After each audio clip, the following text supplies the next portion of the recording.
Hello, this is Lady Boulay, and I hope you're having a wonderful day. Thank you for your support. Thank you for subscribing to the channel. Thank you for your comments, and thank you for your thumbs up. Thank you for all you do to support the channel. And yes, we are commanded to love one another, whether we want to or not, or whether we agree with each other or not. And I'm on the subject of Black men and Black women. Now, they have been proclaiming that there is a gender war between Black men and Black women on social media.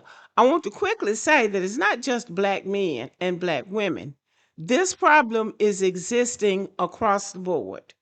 But since I'm Black and my audience is mostly Black, and we talk about the issues in our community, I'm going to talk about something that Black women ask all the time: why Black women get dragged harder than other women. Not just criticized, dragged, picked apart, humiliated, held to standards nobody else has to meet. And I'm not here to attack anybody.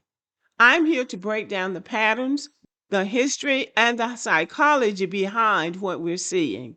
Whether it's Megan Thee Stallion, and she's the one that's in the spotlight now, or Sierra, when it's not Megan Thee Stallion, they always resort back to Sierra and Russell.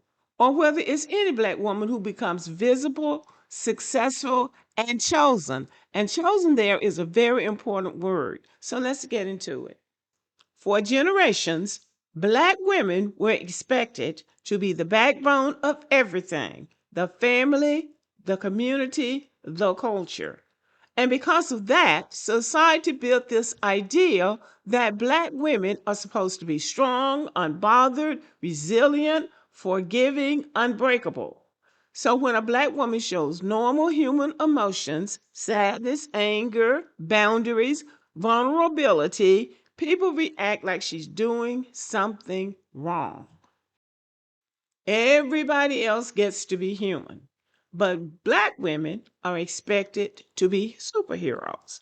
And when you're expected to be superhuman, people feel entitled to treat you inhuman. And this is very interesting. Black women don't get judged as individuals. Black women get judged through stereotypes that were created generations ago. You're too loud. You're too masculine. You're too sexual. You're too independent. You're too emotional. Even if you don't have those qualities, they say that about you. So when a Black woman is confident, she's aggressive. When she's expressive, she's doing too much. But when she's successful, she's intimidating. Same behavior, different interpretation. And once people decide you fit a stereotype, everything you do gets filtered through that stereotype. Black women are everywhere in culture, leading trends, dominating music, sports, and social media. But when they're attacked, there's less protection, less empathy, and less grace. People feel comfortable criticizing Black women because they assume Black women can take it. That assumption is harmful. It's why Megan can be dragged for years over things other celebrities would have been forgiven for in a week. These men on social media pretend that they care so much about the short guy that's in jail for shooting Megan. But look at Justin Fairfax last week that killed his wife and himself in a house with his two young children.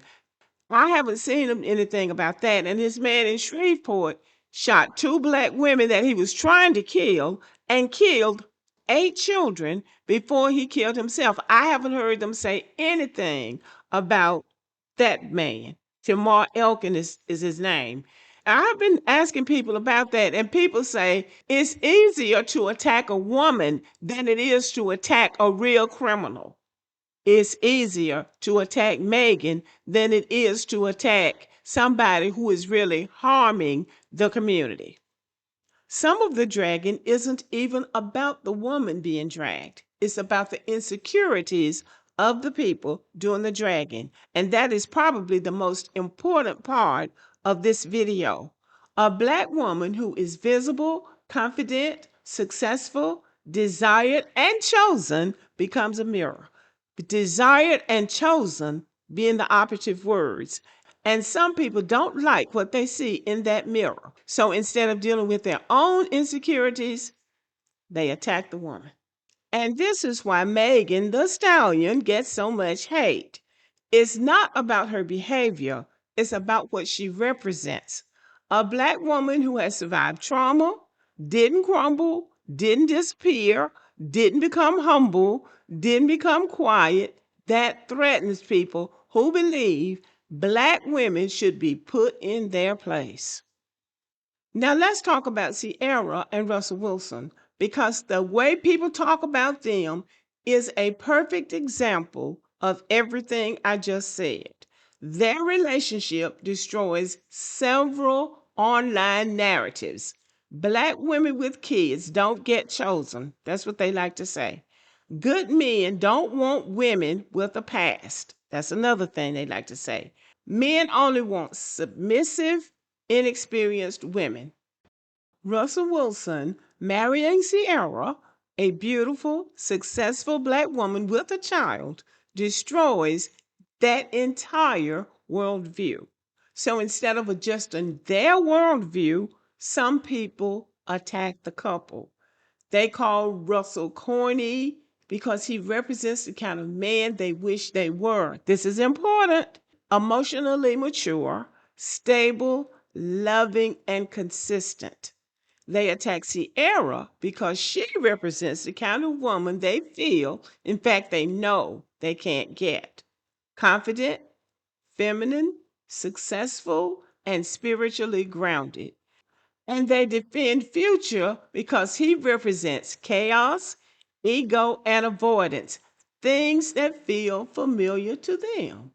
Sierra's story says you can leave dysfunction and still be loved.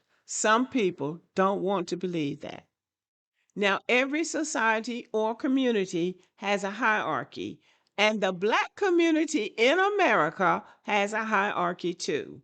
There are people who believe, consciously or not, that white women should be at the top, black men should be in the middle, and black women should be at the bottom. And this is the heart of it. So when a black woman is loved publicly, chosen publicly, or successful publicly, it disrupts that hierarchy. So dragging the black woman is a way to push her back down. This is why some people say things like, he needs a white woman, talking about Clay Thompson now. Megan is too dark for him. She's not feminine enough. It's not about compatibility. It's about maintaining the hierarchy. Clay Thompson is seen as a high value man, and in their minds, he should have a high value white woman. So these men want to set a standard where black women are perfect. Perfect behavior, perfect tone, perfect body, perfect past, perfect personality. If a black woman makes one mistake, it becomes her entire identity. A non black woman makes the same mistake, it's a phase. The standards aren't equal. And that's why the dragon feels so intense, because the expectations are impossible. And the internet rewards misogynoir. Misogynoir, the combination of misogyny and anti black bias, is one of the most profitable forms of online content. It shows up in reaction videos, gossip channels, dating podcasts, comment sections, and analysis content. Black women become easy targets because the algorithm rewards outrage, and the people making the content know that. So that's why we're seeing so many videos about Megan. That's why Megan gets dozens of videos made about her every week. Black women get dragged harder not because they're doing anything wrong, but because of the way society has been conditioned to respond to black women. And until people are willing to confront the stereotypes, their own insecurities, and biases behind that, the pattern won't change. But the first step is naming it, and that's what we did today. Is hierarchy, and it's the insecurity of the people who are dragging Black women. And we have to keep that in mind at all times. Okay, y'all, thank you for watching. Let me know what you think about the video, and have a good day.